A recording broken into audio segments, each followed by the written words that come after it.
നിങ്ങൾ വിവരം അന്വേഷിക്കാം, കാര്യങ്ങൾ ആരായാം. പക്ഷെ ഭീഷണിപ്പെടുത്തൽ ഉദ്യോഗസ്ഥരാണോ വഴിയെങ്കിൽ ഇത് വടക്കേന്ത്യയിലെ കോൺഗ്രസ് നേതാക്കന്മാരൊന്നും അല്ല കേട്ടോ കേരളം ഭരിക്കുന്നത്. കിഫ്ബിക്കെതിരെ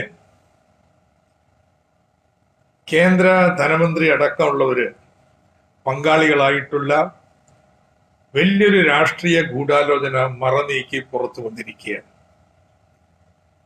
ഇതൊന്നും കേരളത്തിൽ വിലപ്പോവില്ലെന്ന് അവരോർമ്മിപ്പിക്കുകയാണ്.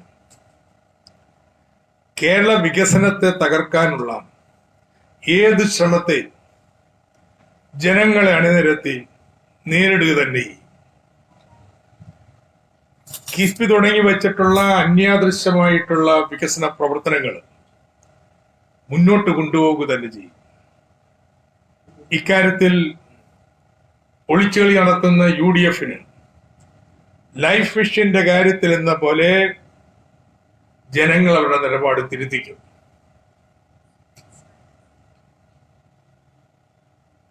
കിഫ്ബിക്കെതിരായിട്ടുള്ള ED-യുടെ നോട്ടം ഇപ്പൊ തുടങ്ങിയതൊന്നുമല്ല, കുറച്ച് മാസമായി.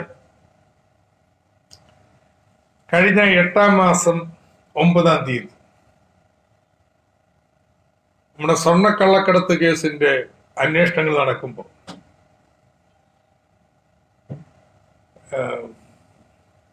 ശിവശങ്കറിന്റെ ചാർട്ടേഡ് അക്കൗണ്ടന്റ് തെളിവെടുപ്പിന് വിളിച്ചു.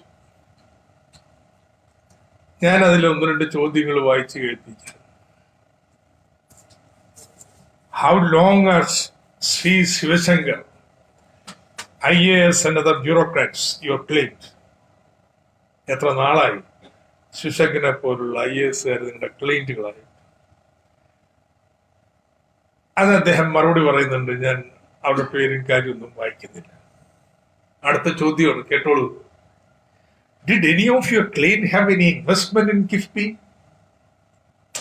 നിങ്ങളുടെ ഏതെങ്കിലും ക്ലൈന്റിന് കിഫ്ബിയിൽ ഇൻവെസ്റ്റ്മെന്റ് ഉണ്ടോ? അപ്പൊ അയാളുടെ ചിന്ത എന്താ? കിഫ്ബി എന്ന് പറഞ്ഞാല് ഡെപ്പോസിറ്റ് മേടിച്ച് വായ്പ കൊടുക്കുന്ന ഒരു നോൺ ബാങ്കിങ് ഫിനാൻഷ്യൽ ഇൻസ്റ്റിറ്റ്യൂഷൻ എന്നാണ്. A pack of jokers here. എന്താണ് ഈ സ്ഥാപനം എന്ന് പോലും അവർക്ക് അറിഞ്ഞുകൂടാ. കിഫ്ബി ഒരു ഡെപ്പോസിറ്റ് മേടിക്കുന്ന സ്ഥാപനമല്ല. കിഫ്ബി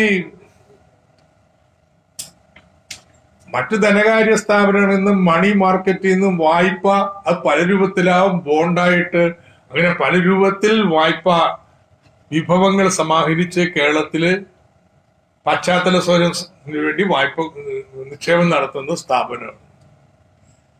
അല്ലാതെ ഒരാളുടെയും ഡെപ്പോസിറ്റ് അവിടെ എടുക്കുന്നില്ല. ഇപ്പോ KSFE ഡെപ്പോസിറ്റ് ചെയ്യല്ല ചെയ്യുക. KSFEക്ക് വേണ്ടി ബോണ്ട് ഇറക്കിയിട്ടുണ്ട്, പ്രത്യേകം പ്ലേസ്മെന്റ് ബോണ്ട് ഉണ്ട്. അതിലേക്കാണ് ഡെപ്പോസിറ്റ് ചെയ്യുക. അല്ലാതെ അവിടെ ഫിക്സഡ് ഡെപ്പോസിറ്റ് പറഞ്ഞൊരു ഏർപ്പാടില്ല. അപ്പൊ ഇത് ഏതാണ്ടോ ഒരു NBFC ആണെന്നുള്ളത് തെറ്റിദ്ധാരണയില്ല ഇതിന്റെ അന്വേഷണം തുടങ്ങുന്നു. ഞാൻ ജോക്കേഴ്സ് എന്ന് വിളിച്ചത്. ചോദിക്കുന്നതൊക്കെ വളരെ ഗൗരവത്തിലാണ്. അത് കഴിഞ്ഞ് have you ever visited KIIFB office? ഇന്ന് 8-ാം മാസം തുടങ്ങിയ പണി. ഏതായാലും കാര്യങ്ങൾ നിങ്ങളുടെ കിടപ്പ് ഇങ്ങനെയൊക്കെ ആയതുകൊണ്ടായിരിക്കാം മനീഷ് എന്ന് പറയുന്ന ഒരു വിദ്വാനെ രാജസ്ഥാനിൽ നിന്ന് ഇറക്കുന്നത്. 2009 IRS ബാച്ച് കക്ഷിയാര. രാജസ്ഥാനിലെ ജുൻജുനു ജില്ലയിലെ BJP നേതാവ് ഹരിസിംഗ് ഗോദരയുടെ മകൻ. അവരുടെ ട്രാക്ക് റെക്കോർഡ് എന്താ? BJPക്ക് വേണ്ടിയിട്ട് രാഷ്ട്രീയ ലക്ഷ്യത്തോടുകൂടി ഈ രാജ്യത്തെ പല സംസ്ഥാനങ്ങളിലും കോൺഗ്രസ് അടക്കമുള്ള രാഷ്ട്രീയ നേതാക്കന്മാരുടെ റെയ്ഡ് നടത്തുന്നത്. അതാണ് അദ്ദേഹത്തിന്റെ ട്രാക്ക് റെക്കോർഡ്. എന്തിന്? രാജസ്ഥാനിലെ കോൺഗ്രസ് സർക്കാരിനെതിരായിട്ട് കളിക്കിറക്കിയത് ഈ മനീഷിനെ, അദ്ദേഹത്തെ ഇവിടെ കൊണ്ട് സ്ഥാപിച്ചിരിക്കുകയാണ്. അപ്പൊ ഒരുപാട് ആലോചിച്ചിട്ടൊക്കെ ആയിരിക്കും അവസാനം ഫെബ്രുവരി മാസം ആദ്യം കിഫിയിലെ ഉദ്യോഗസ്ഥരിൽ 2-3 പേര് ഹാജരാവാൻ, കൊച്ചിയിൽ ഹാജരാവാൻ ഓപ്ഷൻ. എന്നാൽ കിഫ്ബിയുടെ ജനറൽ ബോഡി യോഗം നടക്കുന്നുണ്ട് 16-ാം തീയതി. അതിന് തിരക്കുള്ളതുകൊണ്ട് കഴിഞ്ഞേ വരാൻ പറ്റൂ. അങ്ങനെ 17-ാം തീയതി ഹാജരായി. അത് കഴിഞ്ഞ് 25-ാം തീയതി, അത് കഴിഞ്ഞ് ഇനി അടുത്ത 8-ാം തീയതി ഹാജരാകുന്നതിന് തീയതി നിശ്ചയിച്ചു പിരിഞ്ഞത്. ഇതൊന്നും പത്രത്തിലൊന്നും വരുന്നില്ല. ഒരു ഉണ്ണികൃഷ്ണനും വാട്സപ്പുകൾ അയക്കുന്നില്ല, നമ്മളും ആരോടും പറഞ്ഞിട്ടില്ല. അതൊക്കെ അപ്പോഴാണ് കേന്ദ്ര ധനമന്ത്രി ഇവിടെ തെരഞ്ഞെടുപ്പ് പ്രചരണത്തിന് വരുന്നത്. അദ്ദേഹം അവരിവിടെ നടത്തിയ പ്രസംഗം കിഫ്ബിയെ കുറിച്ചാണ്. അതിനെക്കുറിച്ച് ഞാൻ പ്രതികരിക്കുകയും ചെയ്തു. അപ്പോഴും ഇത്രയും ധരിച്ചില്ല. എന്ത്, അനുഭവത്തിന്റെ പിറ്റേന്ന് തന്നെ ഇനിയിപ്പോ 8-ാം തീയതി വരവ് കാത്തു നിൽക്കണ്ട, കിഫ്ബിയുടെ സിഇഒനെയും ഡെപ്യൂട്ടി MD-യെയും വിളിക്കാം, KM അബ്രാമിനെയും വിക്രംജിത് സിംഗിനെയും.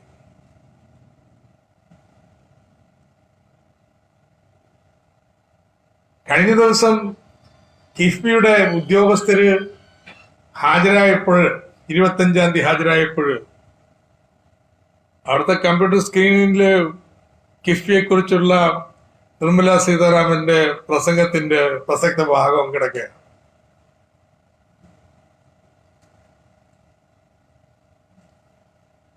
ഈ കേന്ദ്ര ധനമന്ത്രി നിർമ്മല സീതാരാമൻ തന്റെ കീഴിലുള്ള ഉദ്യോഗസ്ഥരെ ഈ തെരഞ്ഞെടുപ്പ് കാലത്തെ രാഷ്ട്രീയ ലക്ഷ്യത്തിന് വേണ്ടി ഉപയോഗപ്പെടുത്തുക.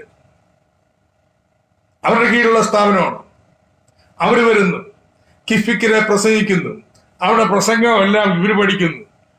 നേരത്തെ വെച്ച ഷെഡ്യൂൾ വിട്ടിട്ട് ഉന്നത ഉദ്യോഗസ്ഥരോട് നേരിട്ട് ഹാജരാൻ വേണ്ടി കൊടുക്കുന്നു. കൊടുക്കുക മാത്രമല്ല, അത് വാട്സാപ്പ് വഴി മുഴുവൻ പത്രങ്ങൾക്ക് നൽകുന്നു.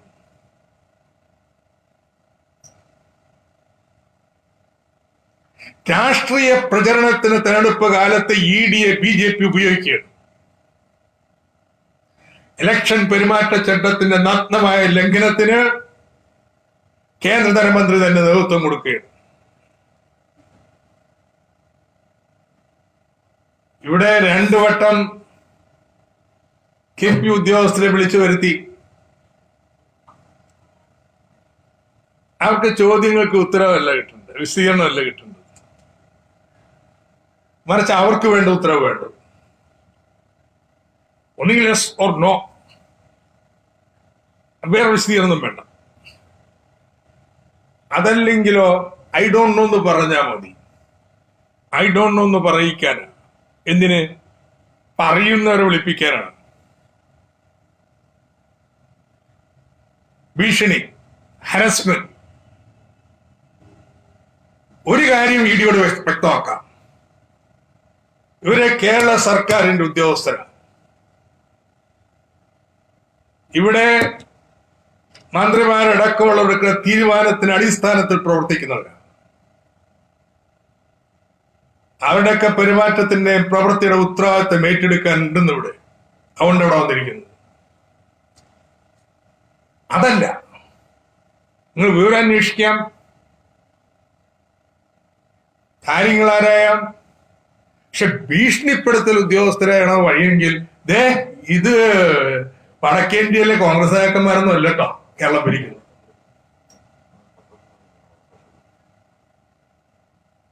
അങ്ങനെ ഹരസ്മെന്റും ഭീഷണിക്കും എതിരായിട്ട് ഇവിടുത്തെ ഉദ്യോഗസ്ഥന്മാരെ സംരക്ഷിക്കാനായിട്ട് ഈ സർക്കാരിന് കഴിയുന്നു.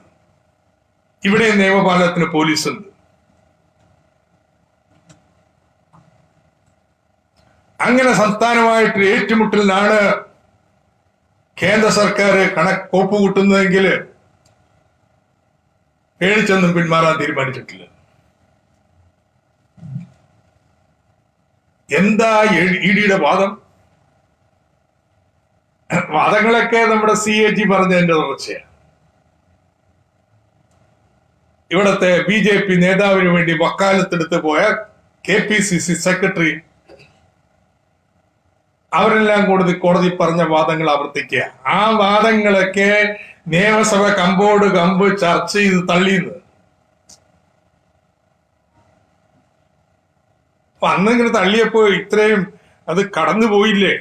അതെന്റെ വരും വഴിക്ക് വരെയല്ലേ വേണ്ടത്? PAC ചർച്ച ചെയ്യേണ്ടതില്ലേ എന്നൊക്കെ ചോദിച്ചിട്ടുള്ള പലരും ഉണ്ട്. അവരുടെ ഉദ്ദേശശുദ്ധിയൊന്നും ഞാൻ ചോദ്യം ചെയ്യുന്നില്ല. ഇതെല്ലാം ഒന്ന് കൂട്ടി വായിക്കേ. ഇത് കേരളത്തിനെതിരായിട്ട് കേരളത്തിന്റെ വികസനത്തെ അട്ടിമറിക്കാൻ വേണ്ടിയുള്ള വലിയൊരു ഗൂഢാലോചന പാക്കാം. അപ്പൊ അവസാനം ഫെമ ആക്ടിന്റെ വയലേഷനാണ് നോട്ടീസ് വന്നിരിക്കുന്നത്. ഇന്ന് പകല് നിങ്ങൾ പത്രത്തിൽ നിന്നൊക്കെ വായിച്ചതിന് ശേഷമാണ് നോട്ടീസ് വ്യക്തിപരമായിട്ടല്ല കിഫ്ബിയുടെ ഇമെയിൽ ഐഡിയിലേക്ക് വരുന്നത്. അപ്പൊ ഫെമ വയലേഷന് ചോദ്യം ചെയ്യാനാണ്. എന്താ ഈ ഫെമ? ഇന്ത്യൻ ഭരണഘടന പ്രകാരം ഫോറിൻ എക്സ്ചേഞ്ച് സംബന്ധിച്ച്, വിദേശ വായ്പ സംബന്ധിച്ച് നിയമമുണ്ടാക്കാനുള്ള അവകാശം കേന്ദ്ര സർക്കാർ. അല്ലാതെ കേന്ദ്ര സർക്കാരിന് മാത്രം വിദേശത്ത് വായ്പ എടുക്കാൻ അവകാശമുള്ളൂ എന്നല്ല. ആണ് CAG പറഞ്ഞ മണ്ടത്തരം. ഈ മനുഷ്യന്മാർക്ക് ഓർഡർ കിട്ടിയിട്ട് തിരക്ക് പിടിച്ചതൊക്കെ എഴുതുമ്പോഴേ നിയമവും കാര്യങ്ങളും നോക്കാതെ എഴുതുന്നതിന്റെ വേറൊരു ഇതാണ് ഈ CAG പോലുള്ള ഭരണഘടനാ സ്ഥാപനം പമ്പര വിഡ്ഢിത്തം എഴുതി വെച്ചത്. ഭരണഘടനയെ കുറിച്ച് യൂണിയൻ ലിസ്റ്റിലുള്ളതിൽ യൂണിയൻ ഗവൺമെന്റിന് മാത്രമേ അധികാരമുള്ളൂ എന്ന് ഉള്ള വിശകലനം. നിയമം ഉണ്ടാക്കാൻ അധികാരം കേന്ദ്ര സർക്കാർ. നിയമം ഉണ്ടാക്കിയാണ് ഫെമ. ആ ഫെമ നടപ്പാക്കുന്നുള്ള ഏജൻസി RBI ആണ്. RBI ആ ഫെമ ആക്ടിന്റെ കീഴിലെ മാർഗനിർദ്ദേശങ്ങൾ പുറപ്പെടുവിച്ചിട്ടുണ്ട്. ആ മാർഗനിർദ്ദേശങ്ങളിൽ ആർക്കൊക്കെയാണ് മസാല ബോണ്ട് എടുക്കാൻ അവകാശമുള്ളത് എന്ന് പറഞ്ഞിട്ടുണ്ട്. അതിൽ ഇന്ത്യയിലെ ഏത് ബോഡി കോർപ്പറേറ്റിനും വായ്പ എടുക്കാം, റിസർവ് ബാങ്കിന്റെ അനുമതി ഉണ്ടെങ്കിൽ. കിഫ്ബി അങ്ങനെ റിസർവ് ബാങ്കിന് അപേക്ഷിച്ചു. നേരിട്ട് അപേക്ഷിക്കാൻ പറ്റത്തില്ല.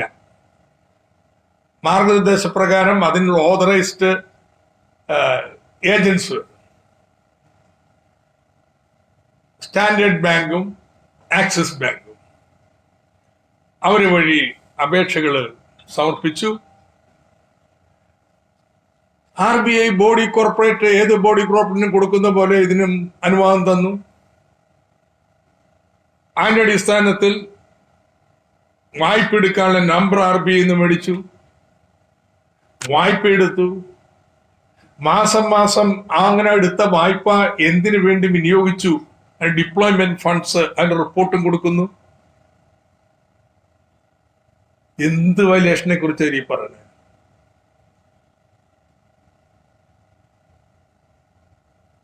അപ്പൊ പറയാം, ഇത് സംസ്ഥാന സർക്കാർ എടുക്കുന്ന വായ്പയാ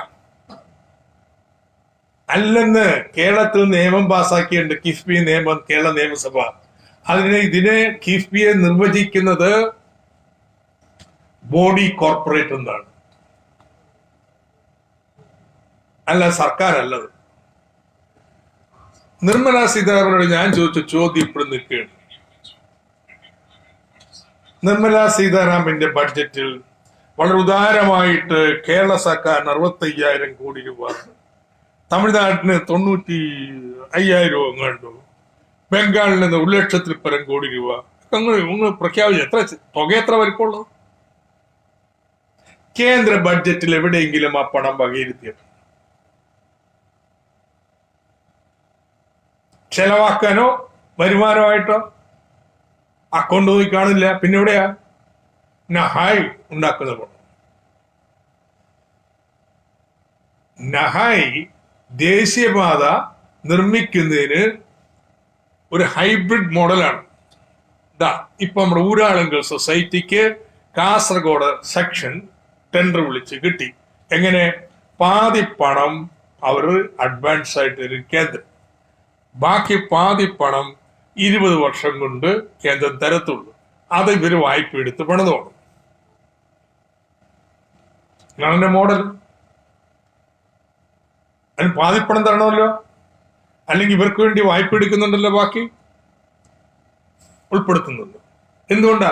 നഹായി കേന്ദ്ര സർക്കാർ അല്ലെന്ന്. ഇറ്റ്സ് നോട്ട് ദ സ്റ്റേറ്റ്, കമ്പനിയാണ്, ബോഡി കോർപ്പറേറ്റർ. അതല്ലെങ്കിൽ സെൻട്രൽ ഇൻഫ്രാസ്ട്രക്ചർ ഇൻവെസ്റ്റ്മെന്റ് ഫണ്ട് അവിടെ ഉണ്ടല്ലോ. ഇപ്പൊ ഇതൊന്നും പറഞ്ഞായിട്ട് പുതിയ ഒന്നുണ്ടാക്കാൻ തീരുമാനിച്ചിരിക്കുന്നു. അതൊന്നും കേന്ദ്രം എന്ന് നിർവചിക്കുവാരെങ്കിലും കേന്ദ്ര സർക്കാരിന്റെ വായ്പയായിട്ട് കണക്കിൽ വെക്കൂ? ഇല്ലല്ലോ.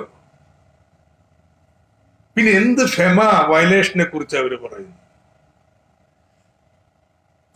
അപ്പോഴാണ് നോട്ടീസിലില്ലെങ്കിലും ഇന്ന് ചില പത്രങ്ങളിലൊക്കെ വിസ്തരിച്ച് കള്ളപ്പണം വെളുപ്പിക്കാനുള്ള പ്രവർത്തനം.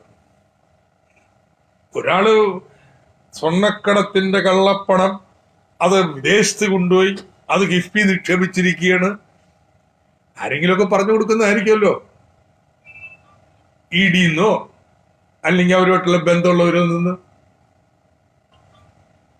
എങ്ങനെയാണെന്ന് ബോണ്ട് വഴി സമാഹരിക്കുന്ന പണത്തെ നമുക്ക് കള്ളപ്പണം വെളുപ്പിക്കാൻ ഉപയോഗിക്കാൻ പറ്റാം?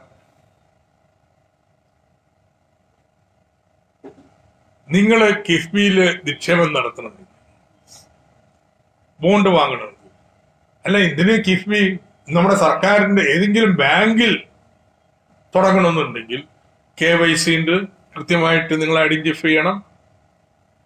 2, നിങ്ങളുടെ പാൻ നമ്പറും കാർഡും വേണം. നിങ്ങള് 3 20,000 മുകളാണെങ്കിൽ ചെക്ക് വഴിയേ പറ്റത്തുള്ളൂ. വേറെ ഏതെങ്കിലും ബാങ്കിന്റെ അക്കൗണ്ടിൽ നിന്ന് കൊടുക്കാൻ പറ്റത്തുള്ളൂ. ഇങ്ങനെ ചെയ്യുന്ന ഒന്ന് എങ്ങനെയാണ് കള്ളപ്പണം വെള്ളപ്പണമാക്കാൻ വേണ്ടി ഉപയോഗിക്കുക? ആരെങ്കിലും ശ്രമിച്ചിട്ടുണ്ടെങ്കിലേ അവരെ പോയി പിടിച്ചോളൂ. ഇവിടെ കിടന്ന് വരുന്നുണ്ട. കിഫ്ബിക്ക് എന്തൊരു ഉത്തരവാദിത്തം? കിഫ്ബിയുടെയും കേരളത്തിൽ ഏത് ധനകാര്യ സ്ഥാപനത്തിന്റെയും ബാധ്യത ഇതാണ്. KYC ഉറപ്പുവരുത്തിക്കണം. അറിയാത്ത ആളല്ല, അറിയണം ആരാണ്.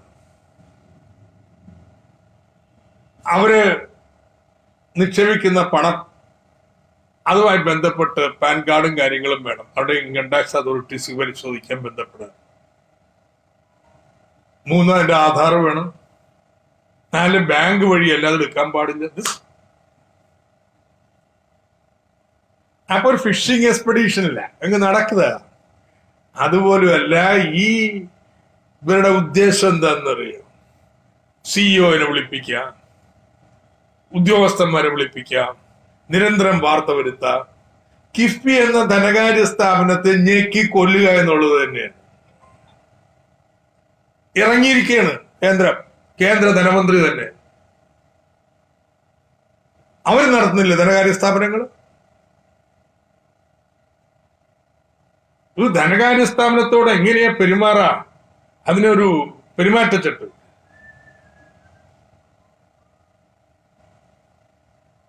കിഫ്ബിയുടെ ബോണ്ടിൽ നിക്ഷേപിക്കുന്നു. ഈ പ്രശ്നമുണ്ട്. ബോണ്ട് എന്ന് പറഞ്ഞാൽ മനസ്സിലാക്കണം, ഒരാള് മേടിച്ച് കൈ വെച്ചുകൊണ്ടിരിക്കുകയല്ല ചെയ്യുക. ബോണ്ടിന്റെ പ്രത്യേകത എപ്പോ വേണമെങ്കിലും വിൽക്കാം, വേറെ ആർക്കെങ്കിലും കാശിന് അത്യാവശ്യം കൊടുക്കാം. നിങ്ങൾക്ക് നല്ല പലിശ കിട്ടുന്നുണ്ട്, നല്ല സുരക്ഷിതമായിട്ടുള്ള ബോണ്ടാണെങ്കിൽ നിങ്ങളുടെ വില കൂടുതൽ കിട്ടും വെക്കുമ്പോൾ. കിഫ്ബി ബോണ്ടിന്റെ വിലകൾ താന്നു കഴിഞ്ഞിട്ടുണ്ടെങ്കിൽ നാളെ ബോണ്ട് ഇറക്കിയാൽ ആരെങ്കിലും വാങ്ങും. ഇതാണെന്ന് ഉദ്ദേശം. ഈ ഒറ്റ ഉദ്ദേശം വെച്ച് ഈ തെരഞ്ഞെടുപ്പ് കാലത്ത് കിഫ്ബി ഒന്ന് പൊളിക്കാൻ പറ്റൂ? ഇത് നടക്കില്ല. ഇവന്മാർ ഇങ്ങനെയൊക്കെ ചെയ്ത് കളയും, ഇതിനും പോന്നവരാണ് എന്ന് നല്ല ബോധ്യമുള്ളത് കൊണ്ട് ഒരു 10,000 കോടി അഡ്വാൻസ് ആയിട്ട് മേടിച്ചു വെച്ചിട്ടുണ്ട്. നിയമസഭയിലൊക്കെ പലരും ചോദിച്ചല്ലോ, ഇത്രയും പണം മേടിച്ച് കടമെടുത്ത് വെക്കണോ, ചെലവാകുമ്പോ മേടിച്ചാ പോരെന്നില്ല. ഈ BJPയുടെ ഒക്കെ സ്വഭാവം നന്നായിട്ട് അറിയാവുന്നതുകൊണ്ട്, കേരളത്തിന്റെ വികസനത്തിന് മുന്നോട്ട് കൊണ്ടുവന്ന് നമുക്ക് ഉറപ്പുള്ളത് കൊണ്ട് നമ്മൾ അത്തരത്തിലുള്ള മുൻകരുതൽ എടുത്തുകൊണ്ട് കിഫ്ബിയൊന്നും വീഴാൻ പോകുന്നില്ല. പക്ഷെ ഇവരുടെ ലക്ഷ്യം ഇതാണെന്ന് ഞാൻ വ്യക്തമായിട്ട് പറയുകയാണ്. എന്താ ഞങ്ങൾ ചെയ്ത തെറ്റ്? ഈ കേരളത്തിലെ സ്കൂളുകളും ആശുപത്രികളും ഒക്കെ ഇങ്ങനെ മാറ്റി തരും പറയാന്ന്. കേരളത്തിലുള്ള 7 ലക്ഷം കുടുംബങ്ങളെ തങ്ങളുടെ മക്കള് അവരിവിടെ പഠിക്കുന്നത് നല്ലതെന്ന് വിചാരിച്ച് അണ്ണേടി കൊണ്ടുവന്നുണ്ടല്ലോ. ഈ സർക്കാരിന്റെ ഈ പ്രവർത്തിക്കുള്ള ഏറ്റവും വലിയ അംഗീകാരം. നമ്മുടെ KFON വഴി എല്ലാ വീടുകളിലും ഇന്റർനെറ്റ് എത്തിക്കുന്നത്, ഈ റോഡുകൾ ഉണ്ടാക്കുന്നത്, കേരളത്തിന് 2040 വരെയും വൈദ്യുതി കട്ട് ഉണ്ടാവില്ല എന്ന് ഉറപ്പുവരുത്തുന്നു. കേരളത്തിൽ നിക്ഷേപം വന്നു കഴിഞ്ഞാൽ റെഡി, ദാ നിങ്ങൾ നിക്ഷേപിച്ചോളൂ ആ സ്ഥലം എന്ന് പറഞ്ഞാൽ കൊടുക്കാനുള്ള കഴിവുണ്ടാക്കി കൊടുത്തത്. അപ്പൊ ഈ വികസന പ്രവർത്തനങ്ങൾ അട്ടിമറിക്കുന്നതിനുള്ള പരിശ്രമങ്ങൾ ഇത് സംബന്ധിച്ച് ഇതൊരു തെരഞ്ഞെടുപ്പ് വിഷയം തന്നെ. ഇത് തുടരണം. നമ്മൾ സ്കൂള് നന്നാക്കിയതേ കോളേജ് നന്നാക്കണം. നന്നാക്കേണ്ടതുണ്ടോ? ഈ KFON വീടുകളിൽ എത്തേണ്ടതുണ്ടോ? നമുക്ക് ഈ റോഡുകൾ പൂർത്തീകരിക്കേണ്ടതുണ്ടോ? വേണമെങ്കില് ഭരണ തുടർച്ച വേണം എന്ന് BJPയും UDFും ഓരോ ദിവസവും ജനങ്ങളോട് പറഞ്ഞുകൊണ്ടിരിക്കുകയാണ്. അവരാണെങ്കിൽ ഇവയൊന്നും ഉണ്ടാവില്ല. ഇതാ കേരളത്തിലെ ജനങ്ങളുടെ മുന്നിൽ ഉള്ള പ്രശ്നം. അല്ലെങ്കിൽ അവര് പറയട്ടെ, ഞങ്ങൾ ഇങ്ങനെ 60,000 കോടി ഉണ്ടാക്കും, വേറെ മാർഗം പറ. ഇത് വേണ്ട അവർക്ക്. എന്നെ പറ്റുന്നു എന്ന് പറഞ്ഞതാ അവരുടെ ബദലെന്താ? അപ്പൊ നാടിന്റെ വികസന പ്രവർത്തനങ്ങൾ നാടിന് വേണ്ടിയാണ് ഇവയെല്ലാം ചെയ്യുന്നത്. ഇതെല്ലാം നാടിന്റെ സമ്പത്താണ്. ഇതൊക്കെ നമ്മുടെ നാടിനെ വളരെ വേഗതയിൽ മുന്നോട്ട് കൊണ്ടുപോകുന്നതാണ്. ഇതിനോടൊപ്പം നിൽക്കാനാണ് BJP ആയാലും കോൺഗ്രസ് ആയാലും ശ്രമിക്കേണ്ടത്. പക്ഷെ ഉദ്യോഗസ്ഥന്മാരെ ഇങ്ങനെ ഭീഷണിപ്പെടുത്തിയുടെ മനോവീര്യം തകർത്ത് ഉള്ള അന്വേഷണ ഏജൻസികളെ തുടലഴിച്ചുവിടുന്നവരുടെ ഭീഷണിക്കൊന്നും ഒരിഞ്ചും കേരളം വഴങ്ങാൻ പോകുന്നില്ല. കോൺഗ്രസ് അല്ല, ഇടതുപക്ഷമാണ് കേരളം ഭരിക്കുന്നതെന്ന് ഡൽഹിയിലുള്ളവര് ഓർക്കുന്നു. തന്ന്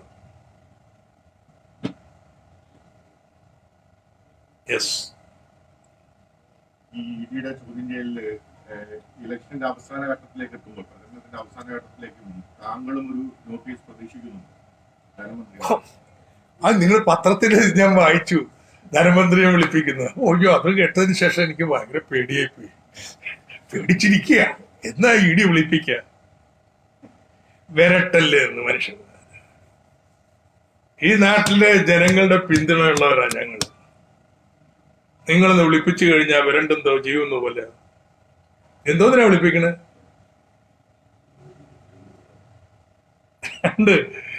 വിളിപ്പിക്കണേ, വിളിപ്പിച്ചോട്ടെ, അതൊന്നും പ്രശ്നമല്ല. ഒരു പുല്ല് പേടിയില്ല. പ്രധാനമന്ത്രി മൻമോഹൻ സിംഗ് കേരളത്തിന്റെ സാമ്പത്തിക അവസ്ഥ വായ്പ കൂടുന്നതിനെ കുറിച്ചിട്ടുള്ള ആശങ്കപ്പെടുന്നു. അത് ഇതുമായിട്ട് കൂട്ടിക്കുഴക്കണ്ട. ഞാൻ കൂട്ടിക്കുഴക്കുന്നില്ല. ഇനി അങ്ങനെ ആർക്കെങ്കിലും ഉണ്ടെങ്കിൽ ആ രീതി നമുക്ക് വർത്താനം പറയാം. വായ്പ എത്ര വരെ എടുക്കാം? ഇതൊരു സാമ്പത്തിക പ്രശ്നം ചർച്ച ചെയ്യേണ്ടത്.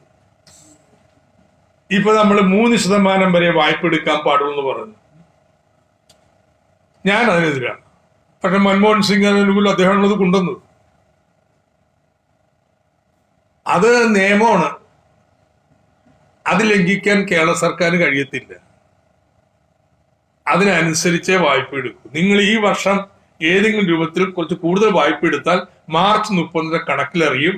അതനുസരിച്ച് അടുത്ത വർഷം വായ്പ വെട്ടിക്കുറക്കും. അതുകൊണ്ട് ഇഷ്ടം പോലെ വായ്പ എടുക്കാൻ ആർക്കും കഴിയില്ല. പിന്നെന്താ ഇവിടെ നടക്കുന്നത്? നമ്മളൊരു പൊതു SPV ഉണ്ടാക്കി അതുവഴി വായ്പ എടുത്ത് ദൈനംദിന സർക്കാർ കാര്യങ്ങളല്ല, നാട്ടിൽ വേണ്ടുന്ന ഇൻഫ്രാസ്ട്രക്ചർ നിർമ്മിക്കുന്നു. അപ്പോ അതിൽ ആശങ്കപ്പെടാം. അതിനൊരു പരിധിയില്ലേ. ഇഷ്ടം പോലെ എടുത്തുകൊണ്ടിരുന്നു കഴിഞ്ഞിട്ടുണ്ടെങ്കിൽ നിങ്ങൾക്ക് എങ്ങനെ അത് റീപേ ചെയ്യാം? ഒക്കെ ന്യായമായ ചോദ്യങ്ങളാണ്. എന്നല്ല ED ചോദിക്കുന്നത്. ED ചോദിക്കണത് കള്ളപ്പണം വെളുപ്പിച്ചോ, നിങ്ങൾ ഫെമ നിയമം ലംഘിച്ചോ, അതൊന്നുമല്ല ഡോക്ടർ മൻമോഹൻ സിംഗ് ചോദിച്ചിട്ടുള്ളത്. അതിന് ഡോക്ടർ മൻമോഹൻ സിംഗിനോടുള്ള മറുപടി എന്താണെന്ന് ചോദിച്ചാൽ, ഇതിനെ കിഫ്ബിയെ ഞങ്ങൾ കാണുന്നത് ഒരു ആന്വിറ്റി ഫണ്ടായിട്ടാണ്. ഇപ്പൊ UDF ഭരിച്ചിരുന്ന കാലത്ത് ഡിസ്ട്രിക്ട് ഫ്ലാഗ്ഷിപ്പ് പ്രോഗ്രാം എന്ന് പറഞ്ഞ് ഒട്ടനവധി വലിയ പ്രവർത്തനങ്ങൾ എല്ലാം കൂടി ചേർത്താൽ 5000-6000 കോടി രൂപ. അതെല്ലാം ആന്വിറ്റി മോഡലാണ്. നമ്മുടെ തിരുവനന്തപുരത്ത് റോഡ്, സിറ്റി റോഡ് ഇംപ്രൂവ്മെന്റ്, അതാണ് ഇവിടെ എടുത്ത ആദ്യത്തെ ആന്വിറ്റി പ്രോഗ്രാം. എന്ന് വെച്ചാൽ ഇത് 20 വർഷം കൊണ്ടേ പണം തരുള്ളൂ, 15 വർഷം കൊണ്ടേ പണം തരുള്ളൂ. നിങ്ങൾ വായ്പ എടുത്ത് ഇതൊക്കെ പണിയണം. അപ്പൊ എത്ര തന്നെ? ശരിക്കും ഇന്ന് പണിയാനായിട്ട് 300 കോടി രൂപ വരും. പക്ഷെ 20 വർഷം കൊണ്ട് തരത്തുള്ളൂ. അപ്പൊ വായ്പ എടുക്കുമ്പോൾ ഇത്രയും നാളത്തെ പലിശ കൂടി കണക്കാക്കി നിങ്ങൾ പറഞ്ഞോ എത്ര തരണമെന്നുള്ളത്. അങ്ങനെ ടെൻഡർ വിളിക്കുന്നതാണ് ആന്വിറ്റി മോഡല്. അപ്പൊ 400-ഓ 500-ഓ 600 രൂപയോ കോടി രൂപ പറയും.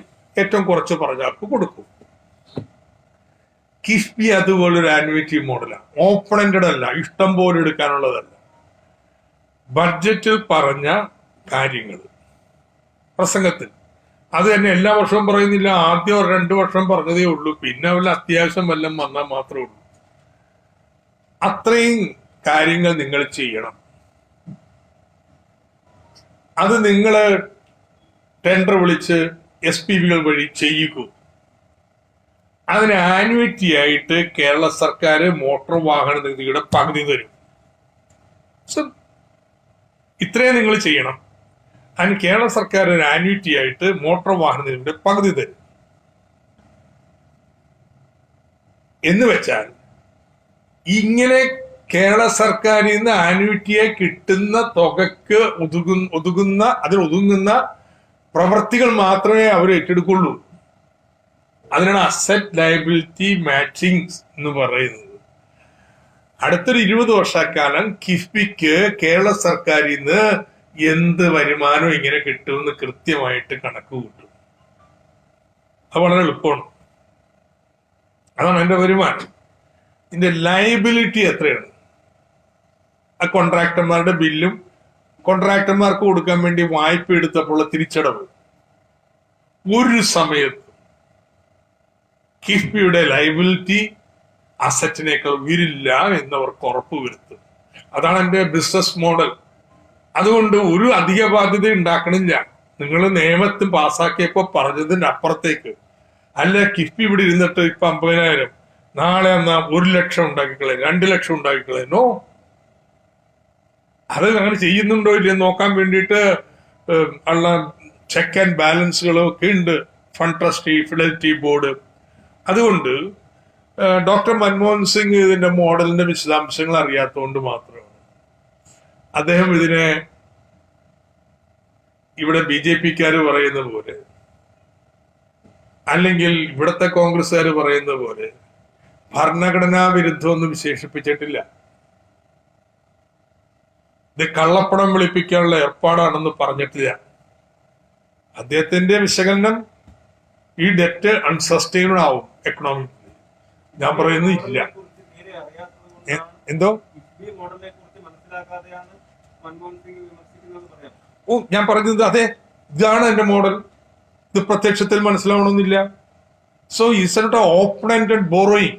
ഇഷ്ടം പോലെ വാരിയെടുക്കുന്ന ഏർപ്പാടല്ല, സെൽഫ് ലിമിറ്റിംഗ്. സംസ്ഥാന സർക്കാർ എല്ലാ വർഷവും നൽകുന്ന തുക അതിന്റെ ഭാവിയിൽ എത്ര കിട്ടും, അതിനുള്ളിൽ നിൽക്കുന്ന പ്രൊജക്ടുകളെ കിഫ്ബി എടുക്കത്തുള്ളൂന്ന്. അതെടുക്കാം, 50,000 എടുത്താൽ കുഴപ്പമില്ല. നിയമസഭയിൽ ഞാൻ ഈ കിഫ്ബിയെ കുറിച്ച് ആദ്യം പറഞ്ഞപ്പോ എല്ലാവർക്കും മനസ്സിലാക്കാൻ പ്രയാസമുള്ളത് കൊണ്ട് ഞാൻ ഓർക്കുന്നുണ്ട്, പ്രിന്റ് ചെയ്ത് ഇതിന്റെ മോഡൽ കൊടുത്തു. ഓരോ വർഷവും അടുത്ത 20 വർഷം കേരള സർക്കാരിൽ നിന്ന് കിട്ടുന്ന തുക എത്രയായിരിക്കും? നമ്മളൊരു 50,000 കോടിയുടെ നിക്ഷേപം ഇപ്പൊ വർക്കുകൾ ഏറ്റെടുത്തു കഴിഞ്ഞാൽ പലിശ അടക്കം 20 വർഷത്തിനുള്ളിൽ എത്ര തിരിച്ചടക്കേണ്ടി വരും? ഞാൻ കാണിച്ചു കൊടുത്തു. ഏതാണ്ട് 2-1 ലക്ഷം കോടി രൂപയുടെ അടുത്തുണ്ട്. ഇങ്ങനെ ചെയ്യുന്നതുകൊണ്ട് എന്താ ഗുണം? ഈ പശ്ചാത്തല സൗകര്യങ്ങളൊക്കെ ഇന്നുണ്ടാവും, നമ്മുടെ ഗ്രോത്ത് അത്രയും വേഗത്തിൽ വളരും. അതുകൊണ്ട് ഈ മുടക്കുന്നതുകൊണ്ട് ആരും നഷ്ടമില്ല. ഇതാണ് സാമ്പത്തിക മാർഗം. So he has not called it, ഈ പറഞ്ഞതുപോലെ we will respectfully respond to it. ഈ 8-ാം തീയതി സിഇഒയും ഡെപ്യൂട്ടി എംഡിയും ഹാജരാകുന്നുണ്ടോ? പിന്നെ അവര് പോവും. പക്ഷെ ഞാൻ പറഞ്ഞല്ലോ, ഭീഷണിയൊന്നും വേണം. മുട്ടാനാണ് ഞങ്ങളും തയ്യാറ്. ഇലക്ഷന് മുമ്പ് കണക്ക് തീർക്കണമെങ്കിൽ നമുക്ക് നോക്കാം. വടക്കേ ഇന്ത്യയിൽ മനീഷും കൂട്ടും നടത്തുന്ന രാഷ്ട്രീയ കളി ഇഡി ഉപയോഗിച്ചിട്ടുള്ളത് കേരളത്തിൽ നടത്താൻ ചിന്തിക്കണ്ട. ഈ തെരഞ്ഞെടുപ്പിൽ ജനങ്ങളോട് ഞങ്ങൾ പറയുന്നു, ഇത് മുമ്മാരി ചെയ്യണത്. ഈ കോൺഗ്രസും BJPയും ചേർന്ന് ഈ നാട്ടിൽ നടക്കുന്ന വികസന പ്രവർത്തനങ്ങൾ തകർക്കാൻ നോക്കുകയാണ്. അതുകൊണ്ട് പോകും. പക്ഷെ പോയി അത് വെച്ചാൽ ലോ അബൈഡിങ് ഇൻവെസ്റ്റിഗേറ്റിംഗ് ഏജൻസി. പക്ഷെ ലോ അബൈഡിങ് ഇൻവെസ്റ്റിഗേഷൻ ഏജൻസിക്ക് എന്തും ചെയ്യാനുള്ള അവകാശമില്ല. നിയമപരമായിട്ട് എങ്ങനെ ഇതിനെ നേരിടും എന്നുള്ളത് നോക്കും.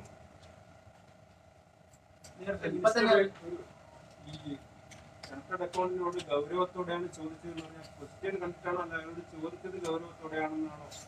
എനിക്കറിഞ്ഞൂടെ എന്റെ ഉദ്ദേശം എന്താന്നുള്ളത്. പക്ഷെ സംബടി വളരെ ഗൗരവത്തിൽ ചോദിക്കുന്നത് ഈ കിഫ്ബി ഇതിൽ നിക്ഷേപം ഉണ്ടോന്നാണ്. അപ്പൊ എന്താ ധാരണ? ഞാൻ ചോദിച്ചത് ഗൗരവത്തോടെയാണെന്നല്ല, അദ്ദേഹം പറഞ്ഞതാണ് ഗൗരവത്തിലാണ് ചോദിച്ചത്. അത്ര എനിക്ക് പറയാൻ പറ്റില്ല, ഞാനവിടെ ഉണ്ടായിരുന്നില്ലല്ലോ. പക്ഷെ എങ്കിലും എനിക്ക് വലിയ തമാശക്കോയായിട്ടാ തോന്നി കക്ഷി ഇങ്ങനെ ചോദിക്കുന്നത്. അല്ലെങ്കിൽ അത്ര മരമണ്ടന് നീ അറിഞ്ഞിട്ട് പണ്ടത്ര മണ്ടം കളിച്ചതാണോ എന്നുള്ളത് അല്ല, അതെനിക്ക് തോന്നിയിട്ടില്ല. വെച്ചാൽ നേരത്തെയുള്ള ചോദ്യങ്ങളൊക്കെ ചോദിച്ചു വരുന്ന മുറുക്കത്തിൽ തന്നെ ഇതും വന്നിട്ടുള്ളൂ.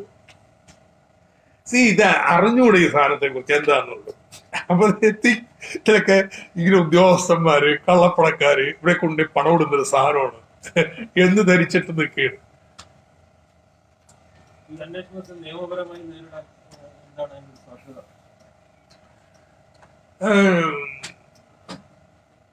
സോ ഒന്ന്, they have no business. ഇത് 293 സെക്ഷന് എതിരായിട്ടാണ് എന്ന് പറഞ്ഞ് കേസെടുക്കേണ്ടത്. That's a legal issue to be settled in the court. ആ പണിയും പറഞ്ഞു വരികയാണെങ്കിൽ നിശ്ചയമായിട്ടും ചോദ്യം ചെയ്യും. എന്താണ് അവരുടെ സ്റ്റാൻസ് എന്നറിയട്ടെ.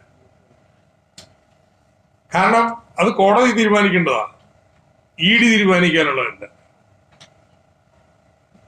ഇപ്പൊ മണി ലോണ്ടറിങ് ഉണ്ടെങ്കിൽ യെസ്, എങ്ങനെയെന്ന് പറയട്ടെ, അവര് പറയണമല്ലോ മണി ലോണ്ടറിങ് എങ്ങനെയാണ് കിഫ്ബി വഴി.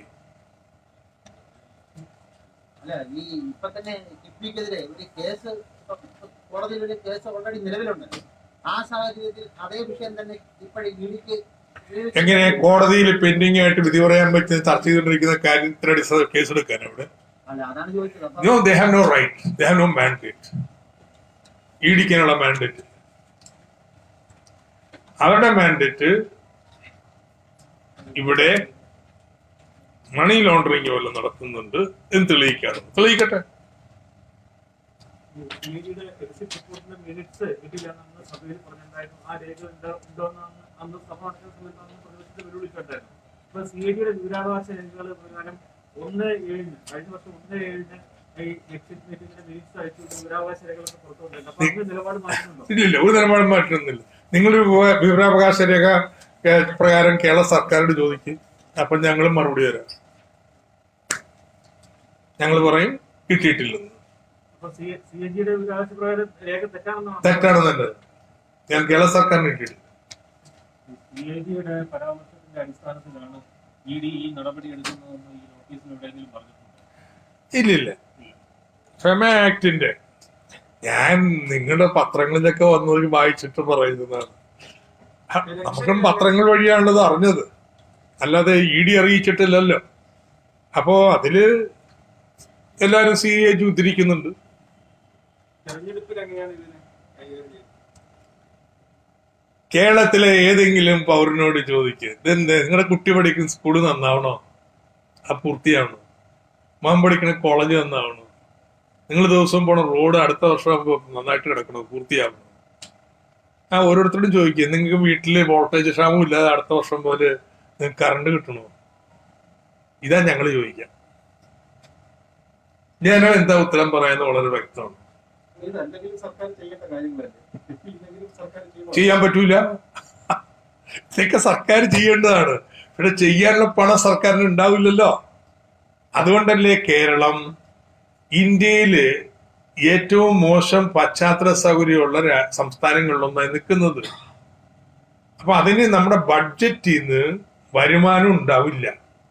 അപ്പൊ എങ്ങനെ ഊരാക്കുടുക്കിന് പുറത്തു കിടക്കാം? ഇതിന്റെ ആലോചനയിലാണ് ഈ സർക്കാർ കിഫ്ബിയിൽ എത്തിച്ചേർന്നത്. എങ്ങനെ? ഒരു 20 വർഷം കൊണ്ട് നമ്മൾ അടച്ചു തീർക്കാം, പക്ഷെ ഇന്നിപ്പോ കായ്പെടുത്ത് ഈ പണികളൊക്കെ ചെയ്യാം.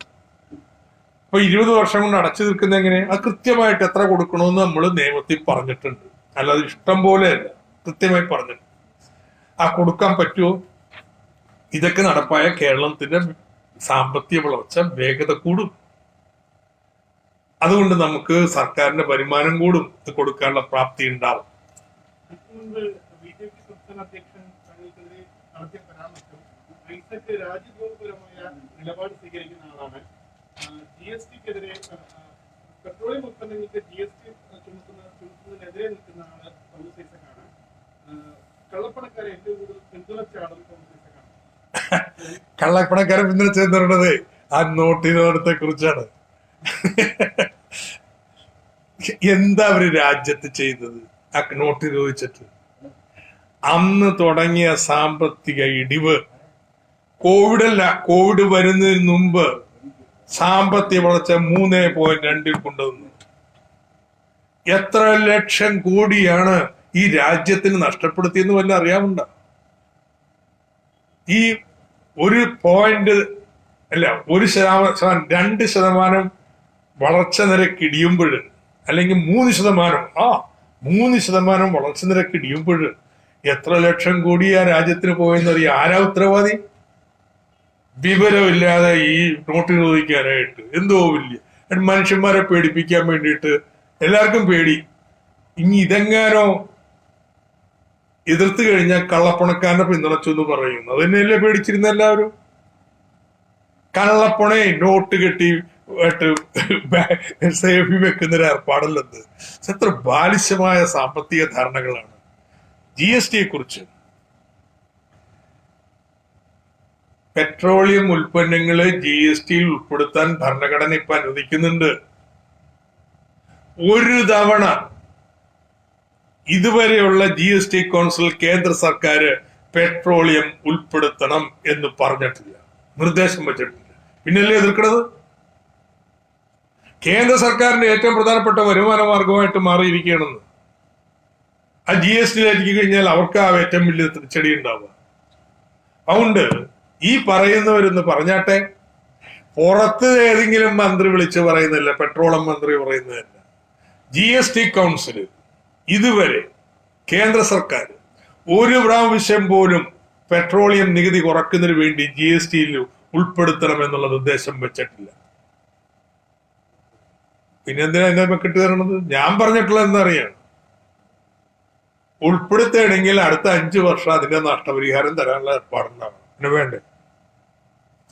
സംസ്ഥാനത്തിന് വിൽക്കാനായിട്ട് പൊതുമേഖലാ സ്ഥാപനമൊന്നും ഇല്ലെന്ന്, സംസ്ഥാനത്തിന് നോട്ടച്ചടിക്കാനുള്ള അവകാശമില്ല, സംസ്ഥാനത്തിന് ഇഷ്ടം പോലെ വിദേശത്ത് നിന്ന് വായ്പ എടുക്കാനും പറ്റൂല. അതുകൊണ്ട് വരുമാനം കുറയുമ്പോൾ ഒരു പരിഹാരം കാണണം. 5 വർഷക്കാലം ഞങ്ങൾക്ക് നഷ്ടപരിഹാരം വേണം. കേന്ദ്രം തരണ്ട, ഇറങ്ങി സെസ് ഏർപ്പെടുത്തി തന്നേച്ചാൽ മതി. ഇപ്പോൾ ഉള്ള കമ്പൻസേഷൻ സെസ് 5 വർഷം കൊണ്ട് നീട്ടിയാൽ മതി. ഇത് ഞാൻ പറയണ്ടേ? ഈ ഉറപ്പാണ് LDF എന്ന വാചകം, അത് കോൺഗ്രസിനെയും BJPയെയും വല്ലാതെ അലട്ടുന്നതിന്റെ പ്രതിഫലനമാണ് ഇപ്പോൾ EDയുടെ നീക്കം. ആകെ ഡെസ്പറേറ്റാ. അതുകൊണ്ട് എന്താ ചെയ്യേണ്ടതെന്നുള്ള വലിയ പിടുത്തമില്ല. ഒരു കാര്യം അവരെ മനസ്സിലായിട്ടുണ്ട്, ജനങ്ങൾക്ക് ഇത് ഉറപ്പാണ്, മാറ്റങ്ങൾ വരുമെന്നുള്ള ആത്മവിശ്വാസം നൽകുന്നതിൽ കിഫ്ബി വലിയ പങ്ക് വഹിച്ചിട്ടുണ്ട്. ഈ ക്ഷേമ പ്രവർത്തനങ്ങളൊക്കെ നന്നായിട്ട് പോയിട്ടുണ്ട്. പക്ഷെ അതെല്ലാം കഴിഞ്ഞിട്ട് ഈ റോഡിനും പാലത്തിനൊന്നും പണം ഉണ്ടാവില്ല സാധാരണ. അതുണ്ടായി. അതൊക്കെ വിസ്മയത്തോടെയാണ് ജനം കാണുന്നത്. ഇതിന് വേറൊരു ബദല് പറയാനും ഇല്ല. അപ്പൊ അതുകൊണ്ട് ആ ഉറപ്പ് തന്നെയാണ് ഇവര് അലോസരപ്പെടുത്തുന്നത്. ഇവര് നോക്കണ ഇതൊക്കെ അഴിമതിയാക്കി മാറ്റാൻ പറ്റും, ഇതെല്ലാം കിഫ്ബി മുഴുവനും കള്ളക്കടത്തും കള്ളപ്പണവും ആക്കി താറടിക്കാൻ പറ്റും. നമുക്കൊരു സംവാദമാവാം നാട്ടു ജനങ്ങളുടെ മുന്നിൽ. ഈ പെട്രോളിയം ഉൽപ്പന്നങ്ങളുടെ എക്സൈസ് നികുതി ഒരുപക്ഷെ കുറയ്ക്കാനായിട്ട് കേന്ദ്രം ആലോചിക്കുന്നുണ്ടെന്ന് കേൾക്കുന്നത്. അങ്ങനെയാണെങ്കിൽ സംസ്ഥാന നികുതി കുറയ്ക്കാനായിട്ട് തയ്യാറാവുന്നു. ഇതിനകം പല സംസ്ഥാനങ്ങളും ഇപ്പൊ സംസ്ഥാന നികുതി കുറച്ചിട്ട് ജനങ്ങൾക്ക് ആശ്വാസം കൊടുക്കുന്നുണ്ട്. കേന്ദ്രത്തിന്റെ നികുതി കുറയുമ്പോൾ സംസ്ഥാനത്തിന്റെ നികുതി വരുമാനം കുറഞ്ഞോളൂന്ന് പ്രത്യേകം കുറക്കണ്ട. ഇതുവരെ പറഞ്ഞിരുന്നത് കേന്ദ്ര നികുതി കൂട്ടി വില വർദ്ധിച്ചപ്പോ നിങ്ങൾക്ക് തന്നെ ഗുണം കിട്ടുന്നില്ലെന്നല്ലത്. അപ്പൊ വില കൂടെ കുറച്ചോളൂ, കേരള സംസ്ഥാനത്തിന് ആ ഗുണം കൊടുക്കണ്ട. GST ആക്കുകയാണെങ്കിൽ ഒരു കട്ട് ഓഫ് ഡേറ്റ്, അതായത് നമ്മുടെ നിലവിലുള്ള GST കോമ്പൻസേഷൻ 14% ഒരു കട്ട് വെച്ചിട്ടുണ്ട് ഗ്രോത്തിൽ. അതേപോലെ നമ്മൾ അങ്ങനെ ഒരു ഇപ്പോഴത്തെ ടാക്സ് ആയിരിക്കും നമ്മളുടെ ഈ കോമ്പൻസേഷൻ എന്ന് പറയുന്നത് ഇന്ന് ഉള്ളതാണോ അല്ല BJP ഗവൺമെന്റ് അധികാരത്തിൽ വരുന്ന സമയത്തുണ്ടായിരുന്നതാണോ? അത് പെട്രോളിയം ഉൽപ്പന്നങ്ങൾ പെടുത്തുകയാണെങ്കിൽ വലിയ ഭീമമായ നഷ്ടം സംസ്ഥാനത്തിനുണ്ടാവും, കേന്ദ്രത്തിനുണ്ടാവും. കേന്ദ്രം വേറെ എന്തെങ്കിലും വഴി കണ്ടെത്താം, സംസ്ഥാനത്തിന് വേറെ വഴിയൊന്നുമില്ല. അതുകൊണ്ട് സംസ്ഥാനത്തിനോട് ആ നികുതി വരുമാനത്തിന് ഇടിവുമായി താതാത്മ്യം പിടിക്കാൻ ഒരു 4-5 വർഷം സമയം തന്നെ. ആ കാലത്തിൽ കോമ്പൻസേഷൻ സെസ് തുടർന്ന് നഷ്ടപരിഹാരം തരാൻ പറഞ്ഞാൽ ആയിക്കോട്ടെ. അതിപ്പം BJP ഗവൺമെന്റ് എക്സൈസ് ഡ്യൂട്ടി കൂട്ടിയ സമയത്ത് നമുക്ക് കൂടുതൽ ആനുപാതികമായിട്ട് വർധനമുണ്ടായിട്ടില്ല. ഇന്നത്തെ വരുമാനമാണ് കൂട്ടേണ്ടത്, ഇന്നത്തെ വരുമാനമാണ് കൂട്ടുന്നത്. ഇപ്പൊ എങ്ങനെ കൂട്ടിയാലും കുഴപ്പമില്ല, എങ്ങനെ കൂട്ടിയാലും കുഴപ്പമില്ല. സംസ്ഥാനത്തിന്റെ നേരത്തെ കിട്ടിക്കൊണ്ടിരുന്നാലും കുഴപ്പമില്ല. ഞാനൊരു കാര്യം ഉറപ്പ് പറയണത്, അയ്യോ ഞങ്ങളുടെ വരുമാനം കുറഞ്ഞെന്നും പറഞ്ഞ് ഒരു സംസ്ഥാനവും നികുതി കൂട്ടത്തില്ല. കേന്ദ്രം 20-25 രൂപ നികുതി വരുമാനം പറഞ്ഞു. പെട്രോൾ ഡീസലിന്റെ മേലുള്ളത് 9 മടങ്ങാ വർദ്ധിക്കും. പെട്രോളിന് മേലുള്ള നികുതി 3 മടങ്ങാ വർദ്ധിക്കും. അതങ്ങ് കുറച്ചേച്ചെന്ന് സംസ്ഥാനത്തിന് റവന്യൂ വരുമാനം നികുതി നിരക്ക് കുറക്കണ്ട. ഡാഡ് വാലറാണ്. അതുകൊണ്ട് ഓട്ടോമാറ്റിക്കായിട്ട് സംസ്ഥാനത്ത് കിട്ടുന്നത് കുറഞ്ഞു പോകും. കഴിഞ്ഞ ദിവസങ്ങളിൽ നികുതി കുറയ്ക്കുന്നതുമായി ബന്ധപ്പെട്ട് കേന്ദ്രം ചില സംസ്ഥാനങ്ങളുമായി കൺസൾട്ട് ചെയ്തു വാർത്ത കണ്ടിട്ടുണ്ട്. കേരളവുമായി എന്തെങ്കിലും ചർച്ച ഉണ്ടായിരുന്നു? ഇല്ല, ഇതുവരെ ഉണ്ടായിട്ടില്ല, ഒരു ചർച്ചയും ഉണ്ടായിട്ടില്ല. പിന്നെ പ്രശ്നം ഇതാണ്, GST നിരക്കുകള് കുറയ്ക്കണം എന്ന് പറഞ്ഞ് വലിയ നിർബന്ധം കോർപ്പറേറ്റുകളുടെ ഭാഗത്തു നിന്നുണ്ട്. എന്നാൽ GST നിരക്കുകൾ നേരത്തെ ഉള്ളതിനേക്കാൾ വളരെ കുറവാണ്. നേരത്തെ ഉണ്ടായിരുന്ന GST വരുന്നതിന് മുമ്പുള്ള നികുതി നിരക്കിനേക്കാൾ വളരെ കുറവാണ്. അതുകൊണ്ട് റവന്യൂ ന്യൂട്രൽ അല്ല എന്ന് മറിച്ചൊരു വാദമുണ്ട്. അപ്പൊ കേന്ദ്ര സർക്കാരിന് എന്ത് ചെയ്യണമെന്ന് അറിയത്തില്ല. മൂന്നാമത്തെ ഒന്ന്, ഇത്രയധികം നിരക്ക് വേണ്ട, 4 നിരക്ക് വേണ്ട, 2 നിരക്ക് മതി എന്ന് പറയുന്നവരുണ്ട്. ഇതൊക്കെ അവരുടെ ഭാഗത്ത് വരുന്നതാണ്. ഇതിൻ്റെ ഉള്ളിൽ നിന്ന് ഒരു തീരുമാനം എടുക്കാൻ അവർക്ക് കഴിയാത്തതുകൊണ്ടാണ് ഇത് ചർച്ചയ്ക്ക് വരാറ്. രണ്ടാമത്തെ മൂന്നാമത്തെ കൂടി ഒരു സ്ലാബ് ആക്കാൻ രണ്ടാമത്തെ മൂന്നാമത്തെ സ്ലാബാക്കാൻ അതെ, ഞാൻ അതിനെതിരാ. GSTക്ക് മുമ്പ് 15-20 തരം നിരക്കുകളാണ്. അതൊക്കെ കൂട്ടിച്ചേർത്താണ് ഇങ്ങനെ ആക്കിയത്. അപ്പൊ ഈ 4 ആവുന്നത് തന്നെ വലിയൊരു സിംപ്ലിഫിക്കേഷനാണ്. എത്രയോ ലളിതമായി. ഒരൊറ്റ നികുതിയോ ഉള്ളെങ്കിൽ, ഒരു നിരക്കേ ഉള്ളെങ്കിൽ അതായിരിക്കും ഏറ്റവും ലളിതം. പിന്നെ ഒന്നും നോക്കണ്ട, എന്താണെങ്കിലും 20% വെച്ച് കൊടുത്തുകൊണ്ടിരുന്ന വെച്ചാൽ മതി. കണക്കുകൂട്ടാനും ഒക്കെ എളുപ്പം. പക്ഷേ ഇന്ത്യ പോലുള്ള രാജ്യത്ത് എത്ര വലിയ അനീതിയായിരിക്കും. നമ്മള് ബ്രെഡിന്റെ മേൽ 20% നികുതി, മോട്ടോർ കാറിന് 20% നികുതി. സോ ഇന്ത്യ പോലുള്ള രാജ്യത്തെ അസമത്വം എല്ലാം പരിഗണിക്കുമ്പോൾ ഈ 4 നിരക്കുകൾ പാവപ്പെട്ട ഉപയോഗിക്കുന്ന ആവശ്യ വസ്തുക്കളുടെ മേൽ നികുതി നിരക്ക് നിസ്സാരേ പാടുള്ളൂ. അത് ആഡംബര വസ്തുക്കളുടെ പേര് 28% ഇരിക്കട്ടെ, ഇന്റർമീഡിയറ്റ് ആയിട്ടുണ്ട്. നേരത്തെ ഉണ്ടായതിനേക്കാൾ എത്രയോ സിമ്പിള്. ഇനി ഒറ്റ നിരക്കിൽ സിംപ്ലിസിറ്റി വേണമെന്ന് ചടിക്കുന്നവര് ഈ നമ്മുടെ നാട്ടിലെ യാഥാർത്ഥ്യം മനസ്സിലാക്കാത്തവരാണ്, ബിസിനസ്മെന്മാർ. എന്ത് ചെയ്യാൻ ഇതിലെ രാഷ്ട്രീയക്കാരിൽ കൂടുതൽ പേരും ബിസിനസ്മാരാകുമ്പോ പാവപ്പെട്ടവരുടെ താല്പര്യമല്ല നോക്കണത്, ഈസ് ഓഫ് ഡൂയിങ് ബിസിനസ് മാത്രമാണ്. ശരി, ഇലക്ഷൻ ആകുമ്പോൾ വീണ്ടും മത്സരങ്ങളുണ്ടാവും. ജില്ലാ സെക്രട്ടേറിയറ്റ് തങ്ങളുടെ പേര് നിർദ്ദേശിച്ചു അപ്പൊ അതൊക്കെ പാർട്ടി തീരുമാനിക്കും. ഒരു കാര്യം കൂടെ. ഈ സുഖ്നാസിലേക്ക് ഉൾപ്പെടെയുള്ള ന്യൂസില് ധനകാര്യ വിഭാഗത്തിന്റെ റിപ്പോർട്ട് മുഖ്യ സീനിൽ ഉൾപ്പെടെ കൊടുത്തിട്ടുണ്ട്. എന്തെങ്കിലും തുടർ നടപടിയാണ് ഉണ്ടായത്?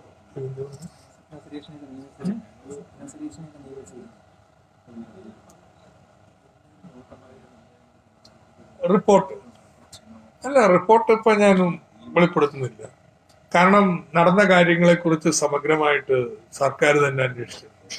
ധനവാരി ഇൻസ്പെക്ഷൻ വിങ് ആണ് മൊത്തം ഈ സ്ഥാപനങ്ങളിലെ നിയമനങ്ങള്, നടന്ന ട്രാൻസാക്ഷൻസ് ഒക്കെ പരിശോധിച്ചിട്ടുള്ളത്. ആ പരിശോധിച്ച റിപ്പോർട്ട് സർക്കാരിന് കൊടുത്തിട്ടുണ്ട്. സർക്കാർ നോക്കും. തുടർ നടപടി എന്തെങ്കിലും ഉണ്ടായോ? അത് തുടർ നടപടി എടുക്കുന്നു, പരിശോധിച്ചിട്ട് തുടർ നടപടി എടുക്കുന്നു. അടക്കാല്ലെങ്കിൽ പിന്നെ അന്വേഷിക്കേണ്ട ആവശ്യമുണ്ട്. ഇങ്ങനെയുള്ള ആവർത്തിക്കാൻ പാടില്ല, അതൊക്കെ ഉറപ്പ്. അനുപമ നന്ദി പറയും.